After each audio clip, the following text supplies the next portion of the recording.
ताली बजाइए भाई।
गोंदिया जिल्ह्यामध्ये प्रथमच आपण आमगाव देवरी विधानसभेतील देवरी या तालुक्या ठिकाणी आणि माझे स्वगावी जिल्ह्यावरून समस्त आदिवासी जोडप्यांना या ठिकाणी आवाहन केलं होतं आणि त्यानुसार जवळपास गोंड, हलबी, कवर, धुरगोंड हा जो समाज मोठ्या प्रमाणात या गोंदिया जिल्ह्यात राहतो त्यापैकी 140 मुलामुलींनी मा धुकेश्वरी ट्रस्ट देवरी आणि सौ सविता पुराम यांच्या सौजन्याने होत असलेल्या या सामूहिक विवाह सोहळ्याच्या ठिकाणी 140 जोडपे विवाहबद्ध 18 तारखेला होणार आहेत। आज मंडप पूजनच्या निमित्ताने आमची संस्कृती, आमची परंपरा, गोंडी रीतिरिवाज याला जिवंत ठेवण्यासाठी नागपूरवरून प्रसिद्ध आदिवासी गायक, गोंडी गायक राजूजी उईके यांचा गोंडियन ऑर्केस्ट्रा या ठिकाणी सुद्धा या मंडप पूजनाच्या निमित्ताने आयोजित करण्यात आलेला आहे। या निमित्ताने का होईना परंतु आमच्या समस्त गोंडियन बांधवांना, आदिवासी बांधवांना आपल्या संस्कृतीची जाणीव व्हावी, याचं जतन व्हावं, याच्यासाठी म्हणून आपण आज मंडप पूजनाचा कार्यक्रम पुराळ्या या ठिकाणी आयोजित केलेले आहे। सर्व वर वधूंना आपण पुराळ्याला बोलवलेलं आहे। उद्या 18 तारखेला 10:30 वाजता 140 वर वधूंचा या ठिकाणी विवाह संपन्न होणार आहे।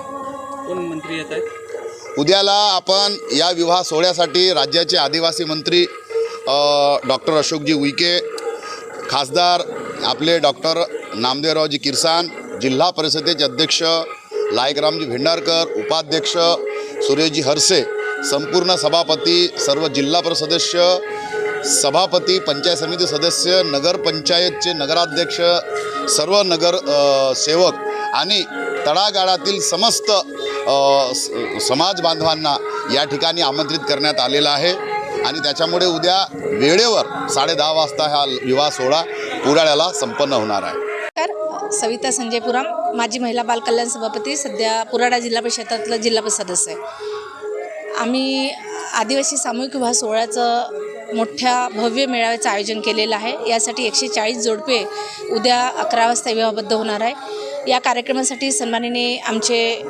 आदिवासी मंत्री अशोकजी उईके आणि या क्षेत्राचे खासदार आमदार संजयजी पुराम यांच्या नेतृत्वात या कार्यक्रमाचं आयोजन केलेलं आहे।